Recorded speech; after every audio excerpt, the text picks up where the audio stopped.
Have you ever reached a place where life took everything from you, and you wondered if God was still writing your story? Naomi had. She left Bethlehem with a husband and 2 sons, full of hope. She came back with a foreign daughter-in-law by her side and a heart full of questions. And yet, the very last line of chapter 1 drops a quiet hint of grace. They arrived in Bethlehem at the beginning of the barley harvest. She thought she was walking home in defeat. God had already ripened the fields. Hello everyone, this is David. Welcome to our life sharing space. It's so good to have you here. Over our last 8 sessions, we journeyed through the Song of Songs together and felt the depth of God's unfailing love for us. Today, we begin something new, the book of Ruth. Ruth chapter 1 is not a story of grand miracles. There are no parting seas, no fire from heaven. Instead, we find 2 widows at the very bottom, broken, empty, and walking home. But if we look closely, we will discover that this chapter is the quiet opening of one of Scripture's most beautiful redemption stories. Ruth chapter 1 is, on the surface, a family tragedy. Famine, displacement, 3 deaths, 2 widows, and a long walk home.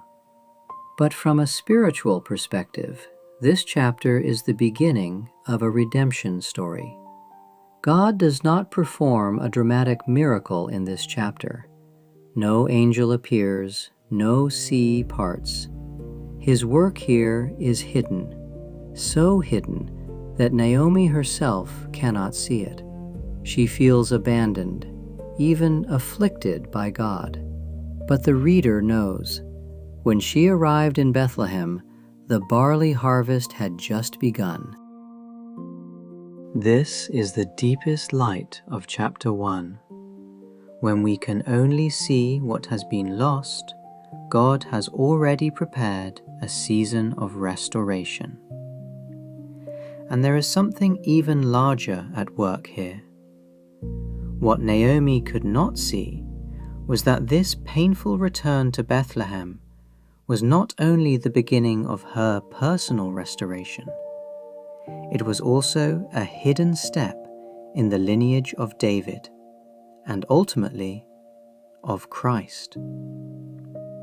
Ruth chapter 1 is not just a family story.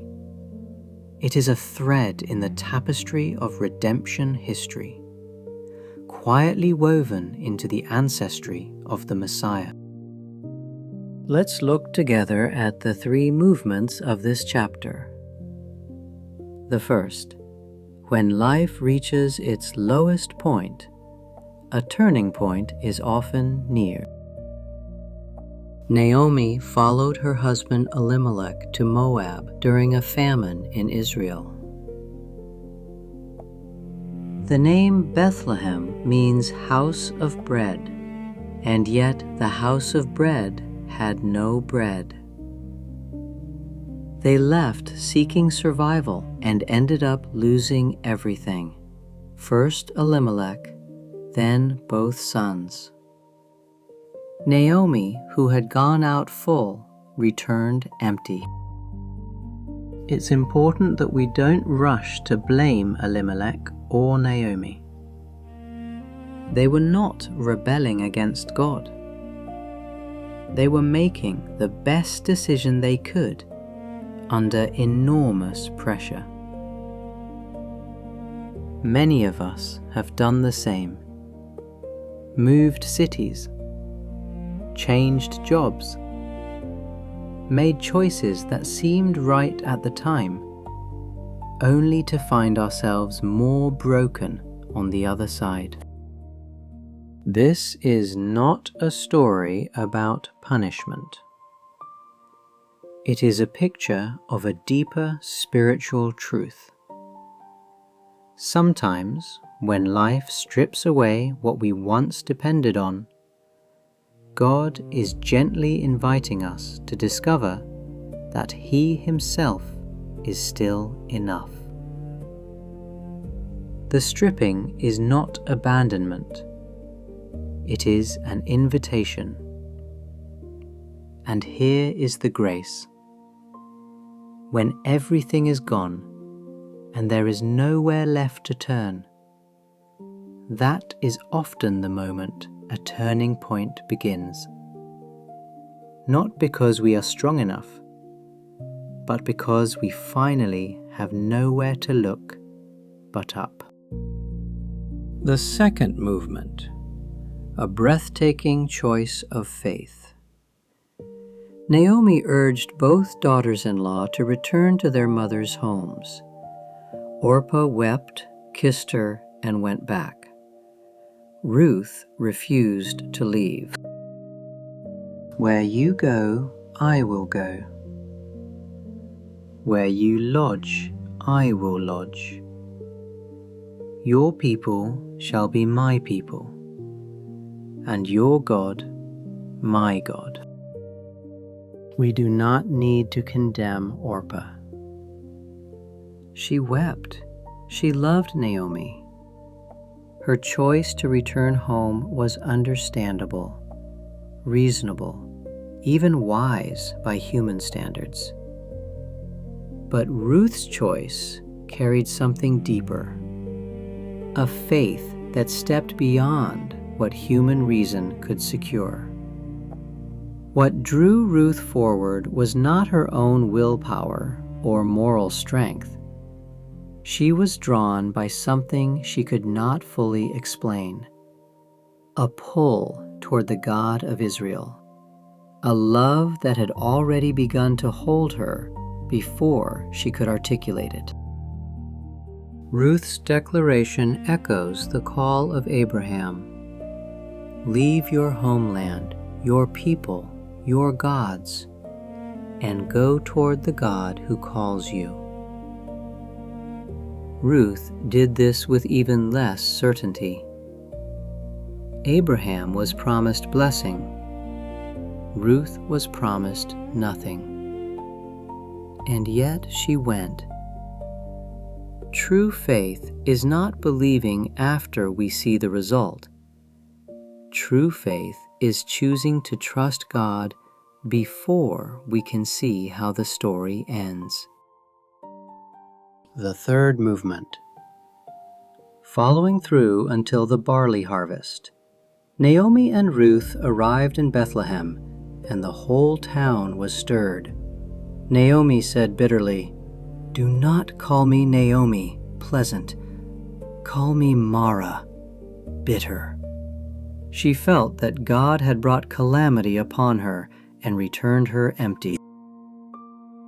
And yet, the very last sentence of the chapter, "And they came to Bethlehem at the beginning of barley harvest." Naomi's words were not theologically precise. They were the raw cry of a woman in grief. She wasn't wrong to feel what she felt. God did not rebuke her complaints. He did not say, "Stop calling yourself Mara." Instead, He quietly arranged the environment around her. The barley in Bethlehem was ripe. She hadn't asked for it. She hadn't earned it. She didn't even notice it yet. But the harvest was already waiting. Notice something else. Throughout the entire book, God continues to call her Naomi, not Mara. He did not accept the bitter name she gave herself as her final identity. You can walk through a season of bitterness without bitterness becoming your name. God's mercy doesn't wait for us to get our emotions right before it begins to work. The harvest was ripening while she was still weeping. Now, let me offer 3 gentle encouragements as we close. The first, look past the pain to see the hidden gift. When suffering comes, our eyes naturally fix on the loss. But let us try to look a little deeper and further. Naomi said she had returned empty. But Ruth was standing right beside her. She couldn't see it yet, but later the women of Bethlehem would tell her, "Ruth loves you, and she is worth more to you than 7 sons." The thing Naomi called nothing, God was calling everything. In our hardest seasons, we too may be surrounded by gifts we cannot yet see. Ask God, what has He placed beside me that I might be missing because the grief is too loud? The second, you are not Mara. That is not your final name. Grief has a way of rewriting our sense of identity. Naomi didn't just say, "I am going through a bitter time." She said, "Call me bitter." The pain became her name, her definition, her future. Many of us have done the same. I am a failure. I am forgotten by God. I am beyond restoration. But Scripture tells us God never stopped calling her Naomi. He let her speak her pain. He did not correct her in the moment, but He did not adopt her new name for her either. You may be in a Mara season right now. That is real, and it is allowed. But it is not your final chapter. Your name in God's mouth is still Naomi. The third, we were not meant to walk through this alone. In the valley, God never intended for us to fight alone. Naomi and Ruth, 2 women who had lost their husbands, who shared the same grief, did not turn on each other or pull away. They chose to walk together. Ruth's love for Naomi was not based on what Naomi could offer her. Naomi had nothing to give. Ruth stayed anyway. This is chesed, the covenant love that mirrors God's own love for us. Not earned, not conditional, not withdrawn when the other person is empty. Who has God placed beside you in this season? And who might you be called to walk alongside? When we are deep in the valley of pain, turning our face toward God is rarely easy. In fact, it can be the hardest thing we ever do. Our emotions might insist that He is distant. Our minds may flood with why rather than answers.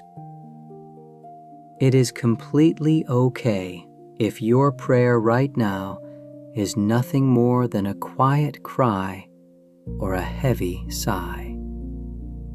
God does not demand perfect words. He simply desires an honest heart. Here is what is beautiful about walking with the Lord. Even when we cannot see it, His mercy is already at work in our most difficult seasons. Just like Naomi, we might arrive back at Bethlehem feeling completely empty, labeling ourselves by our bitterness. But notice, God didn't wait for Naomi to change her attitude before He ripened the fields. The barley harvest was already waiting for her arrival. God's mercy does not depend on our strength. It depends on His faithfulness. When you make the difficult, courageous choice to turn your face back toward Him, even with tears in your eyes, even with empty hands, you are stepping into a story of redemption He has already written for you. Your current season of Mara is not your final chapter. Hold on. Keep walking. Look up. The harvest of His grace is closer than you think. When Naomi called herself bitter, God had already prepared the barley harvest. Thank you so much for joining me today as we walked through the first chapter of Ruth. If you are going through a difficult time right now, my prayer is that you will feel the gentle, sustaining embrace of God's mercy this very week. You are not alone, and your story is not over. Until next time, this is David. May God bless you, wrap you in His peace, and give you the strength to look toward the light. Take care, and goodbye.